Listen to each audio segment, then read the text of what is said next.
Public accounts committee کے chairman کی تقرری کا معاملہ دن بدن بگڑتا جا رہا ہے، متنازع ہوتا جا رہا ہے۔ حکومت کے ابتدائی 100 دن پورے ہو چکے ہیں لیکن پبلک اکاؤنٹس کمیٹی اب تک نہیں بن پائی۔ قانون کے مطابق حکومت بننے کے بعد سے اب تک کم از کم 2 درجن کے قریب پارلیمانی کمیٹیاں بنا دی جانی چاہیے تھیں، لیکن اب تک ایک بھی قائمہ کمیٹی نہیں بنائی جا سکی ہے، جس کی وجہ قومی اسمبلی کی پبلک اکاؤنٹس کمیٹی کی سربراہی کا تنازعہ بتایا جا رہا ہے۔ وفاقی حکومت کی جانب سے بجٹ میں جس وزارت اور محکمے کو جو پیسے ملتے ہیں اس کی آڈٹ رپورٹ میں اٹھائے گئے اعتراضات کا جائزہ لینا پبلک اکاؤنٹس کمیٹی کا کام ہوتا ہے۔ چونکہ پبلک اکاؤنٹس کمیٹی کا کام حکومت کو ملنے والے پیسوں کا حساب کتاب لینا ہوتا ہے، اس لیے ماہرین کے مطابق حکومت کا اپنا چیئرمین ہونا مناسب نہیں۔ نواز شریف اور پاکستان پیپلز پارٹی کی سابق چیئرپرسن بینظیر بھٹو کے درمیان طے پانے والے میثاق جمہوریت کے مطابق قائد حزب اختلاف کو چیئرمین بنانے کی روایت ڈالی گئی تھی۔ قومی اسمبلی میں کوئی بھی بل پیش کیا جاتا ہے تو اسے سیدھا کمیٹیوں کی طرف بھیج دیا جاتا ہے، یعنی حکومت کے لیے قانون سازی کرنے کے لیے پبلک اکاؤنٹس کمیٹی کے علاوہ دیگر کمیٹیوں کی بھی بہت اہمیت ہے۔ کوئی بھی حکومت بننے کے بعد فوری طور پر ان کمیٹیوں کو تشکیل دیا جاتا ہے تاکہ قانون سازی میں کوئی دشواری نہ ہو۔ پبلک اکاؤنٹس کمیٹی کا کردار عالمی احتساب کے فریم ورک کے لحاظ سے اہم ہے۔ اسی موضوع کے اوپر ہم گفتگو کریں گے اپنے کولیگ جناب جاوید فاروقی صاحب سے کہ یہ پاکستان تحریک انصاف کبھی کسی کا نام دیتی ہے کبھی کسی کا نام دیتی ہے، ایسا کیوں ہے؟ بہت شکریہ جاوید فاروقی صاحب۔ یہ جو معاملہ پاکستان تحریک انصاف نے اتنا الجھا دیا ہے اور یہ اس کی وجہ کیا ہے؟ اور دوسرا یہ کہ جو نام چیئرمین تحریک انصاف جناب عمران خان صاحب کی طرف سے لیا گیا شیر افضل مروت صاحب کا، اس کو بھی کوئی زیادہ پذیرہ ہی نہیں مل سکی، یو ٹرن لے لیا گیا ایک طرح سے، تو یہ کتنا اہم معاملہ ہے؟ یہ بھی تھوڑا سا اس کی وضاحت کیجیے گا۔ بہت شکریہ عمران صاحب۔ دیکھیں، بات یہ ہے کہ پبلک اکاؤنٹس کمیٹی، قومی اسمبلی کی پبلک اکاؤنٹس کمیٹی، یہ ایک بڑا اہم ادارہ ہے اور اوور دا ایئرز اس نے بڑی اہمیت اختیار کی ہے۔ خاص طور پر چارٹر آف ڈیموکریسی پر جب سائن کیے محترمہ شہید بینظیر بھٹو نے اور میاں نواز شریف صاحب نے، تو اس میں اس کو زیادہ معنی خیز ایک فورم بنانے کے لیے یہ کہا گیا کہ اس کا چیئرمین جو ہے وہ اپوزیشن سے ہوگا۔ اب پبلک اکاؤنٹس کمیٹی کا فنکشن کیا ہے؟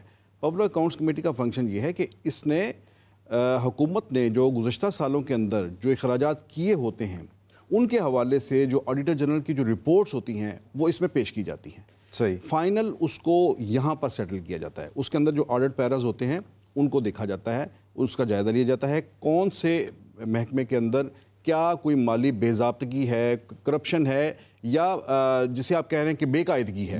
یہ بھی ہوتا ہے کہ کرپشن نہیں ہوتی، بے قاعدگی بھی ہوتی ہے کہ کسی جگہ پر آپ کے اکاؤنٹنٹس جو ہیں انہوں نے اس کو بہتر طور پر نہیں، وہاں پر کاغذات کے اندر وہ نہیں پورے کر سکے، تو ان ساری چیزوں کا جائزہ لیا جاتا ہے۔ تو بنیادی طور پر تو یہ وہی ایک احتسابی ادارہ اسے کہتے ہیں، پارلیمنٹ کا احتسابی ادارہ۔ اگر آپ مجھے اجازت دیں، ندیم افضل چند صاحب نے ہمیں جوائن کیا۔ ندیم افضل چند صاحب، آپ کا بہت شکریہ۔ ایک سوال جو اٹھ رہا ہے وہ یہ ہے کہ ایک نام سینیٹر صاحب کا آ رہا ہے، حامد خان صاحب کا، پاکستان تحریک انصاف کی طرف سے، وہ تو سینیٹر ہیں، کیا ان کا یہ مسکنسیپشن ہے یا یہ مس انڈرسٹینڈنگ ہے کہ ایک سینیٹر جو ہے وہ قومی اسمبلی کی قائمہ کمیٹی کا اس کو سربراہ بنایا جا سکتا ہے؟ کیا یہ پاکستان تحریک انصاف والوں کی کوئی لا علمی ہے یا پھر خبر دینے والوں کا معاملہ ہے؟ دیکھیں جی، میرے خیال میں تو قومی اسمبلی کا جو ہے نا، کیونکہ بجٹ پاس قومی اسمبلی کی پرائمری فنکشن ہے اور اوور سائٹ بھی قومی اسمبلی کا کام ہے۔ جی۔ اب senate house of upper house ہے، بڑے قابل عزت ہیں، لیکن میرے خیال میں ان کا بجٹ کے معاملات سے کوئی ڈائریکٹ تعلق نہیں ہوتا، ماں سوائے اپنی ریکمنڈیشن ہی وہ دے سکتے ہیں، پاس کرنا یا نہ پاس کرنا یہ قومی اسمبلی کا کام ہے۔ تو میرا پوائنٹ آف ویو ذاتی تو یہ ہے کہ سینٹ کے ممبر بھی نہیں ہونے چاہیے تھے، لیکن یہ ہو گئے، بس ان کی اپنی کمیٹی سسٹم ہے۔ پبلک اکاؤنٹس کمیٹی میں سینٹ کی اس سے پہلے ریپرزنٹیشن نہیں تھی، لیکن یہ پچھلے دور میں ہوئی، یہ 18ویں ترمیم کے بعد اب جا کے چیئرمین کا تو خیر بالکل توق ہی نہیں بنتا اور نہ قانون ہے اجازت اس کی دیتا ہے، تو یہ ممبر بہرحال کیونکہ قومی اسمبلی کا کام ہے۔ یہ پبلک اکاؤنٹس کمیٹی کے خود بھی چیئرمین ندیم افضل چند صاحب۔ جی۔ تو اس میں ایک چیز تو سامنے آئی ہے کہ سینٹ کے ممبرز جو ہیں وہ بھی اس کمیٹی کے ممبر بنتے ہیں، اس میں لیے جاتے ہیں سینٹ کے لوگوں کو، تو ان میں سے ہی جو ہے ایک بندہ جو ہے کیا چیئرمین اسے لیا جا سکتا ہے؟ ماضی میں تو اس کی مثال موجود نہیں ہے، لیکن اگر یہ حامد خان صاحب کو چیئرمین بنایا جاتا ہے تو یہ ایک نیا واقعہ ہوگا. تو ماضی میں جب چارٹر آف ڈیموکریسی جب سائن ہوا تو اس کے بعد سے ہمیشہ ہی اپوزیشن کو یہ ملتا رہا ہے اور یہ طے یہ پایا تھا کہ قائد حزب اختلاف جو ہے وہ ہوں گے پی ایس سی کے چیئرمین ہوں گے. لیکن درمیان میں کئی بار ایسا بھی ہوا کہ نہیں بنے. شہباز شریف صاحب کو یہ آفر ہوئی تھی 2018 کی پارلیمنٹ کے اندر کہ وہ بنے, لیکن وہ انہوں نے رانا تنویر کو بنا دیا نا. شہباز صاحب تو جیل میں تھے. ندیم افضل چند صاحب نے دوبارہ کوشش ہم کر رہے ہیں. جی ندیم صاحب آپ کو آواز آ رہی ہے؟ جی آ رہی ہے. جی آ رہی ہے. جی چاند صاحب آپ وہ بات مکمل کر لیجئے گا تو میں ایک صرف مزید آپ سے ایک اور سوال کرنا چاہ رہا ہوں.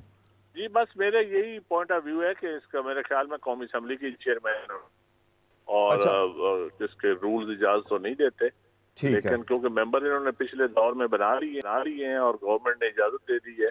ادروائز یہ تو قومی اسمبلی کی کمیٹی ہے, اس کا سینٹ سے تو تعلق ہی نہیں ہے. پبلک اکاؤنٹس کمیٹی تھی قومی اسمبلی کی.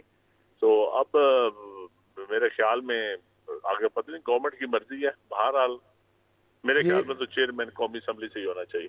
جی بالکل ٹھیک ہے. میں آپ سے یہ جو نام مختلف آ رہے ہیں آپ کے خیال میں, آپ چونکہ خود چیئرمین رہے ہیں اس اکاؤنٹس کمیٹی کے, آپ کے خیال میں یہ کتنا سیریس بزنس ہے یا بس ایک خانہ پوری ہوتی ہے, بس ایک رسمی کاروائی؟ کسی نام پہ تو کسی انڈیویجول پہ تو میں ڈسکشن نہیں کروں گا, لیکن ایک بات کلیئر ہے کہ یہ چارٹر آف ڈیموکریسی کے بعد یہ فیصلہ ہوا کہ جو پبلک اکاؤنٹس کمیٹی ہے یہ اپوزیشن کو دی جائے تاکہ وہ اس وقت کی گورنمنٹ کا حساب کتاب کر سکے, تو ایک چیک ہو جائے گا. لیکن اس کے بعد پھر حکومت سے بھی چیئرمین بنے, اور کیونکہ جب میں جو نثار کے بعد بنا تھا چیئرمین تو میں بھی حکومتی پارٹی کا تھا, تو اس کے بعد نور عالم خان بھی حکومتی پارٹی کے بنے.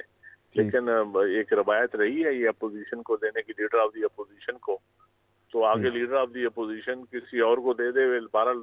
بیسیکلی جو چارٹر آف ڈیموکریسی میں تھا وہ یہ تھا کہ leader of the opposition chairman ہوگا.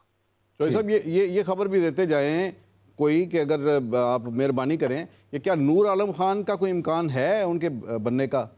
جی دیکھیں وہ بھی اپوزیشن میں ہیں جی, تو ہو سکتا ہے وہ بھی, یہ تو کوئی کار ہی آ سکتا ہے کیونکہ جے یو آئی بھی اس وقت اپوزیشن میں ہے. صحیح. چلیں سر, بہت شکریہ آپ کا, بہت شکریہ چند صاحب آپ کا. یہ جو ظاہر ہے کہ انہوں نے تو پرسنلی کسی کو ڈسکس نہیں کرنا تھا, لیکن بزنس بڑا سیریس ہے, اسی لیے ڈیموکریسی چارٹر آف ڈیموکریسی میں ڈسکس ہوا. اب جی تو اب اگر یعنی کہہ لیں کہ ایک ایسا شخص کہ جو خود کرپشن کی بنیاد کے اوپر جس کو نکالا گیا ہو اس کا نام لیا جائے, تو یہ اپوزیشن کتنی سیریس ہے اسٹیٹ کے بزنس میں؟ اچھا, اب یہ اتنا سیریس یہ فورم ہے کہ یہ چند صاحب جب تھے چیئرمین پی ایس سی تو ان کے دور میں ہی, اور اس سے پہلے نثار صاحب کے, لیکن ان کے دور میں یہ زیادہ ایکٹیو ہو گئی تھی. حالانکہ یہ اس حکومت کے خود ہی ایم این اے تھے, لیکن وہ ایسا ہو گیا کہ اپوزیشن لیڈر نے خود ہی چھوڑ دی چیئرمین شپ, تو پھر پیپلز پارٹی کی گورنمنٹ نے انہیں بنا دیا. لیکن اس دور میں بلینز آف روپیز کی ریکوری انہوں نے کروائی تھی. صحیح. اچھا, اب صورتحال یہ ہے کہ یہ ایک انتہائی سنجیدہ فورم ہے, اور معذرت کے ساتھ شیر افضل مروت کا نام, ان کا اب تک کا جو کنڈکٹ ہے, ان کی جو سیاست ہے, وہ انتہائی غیر سنجیدہ سامنے آئی.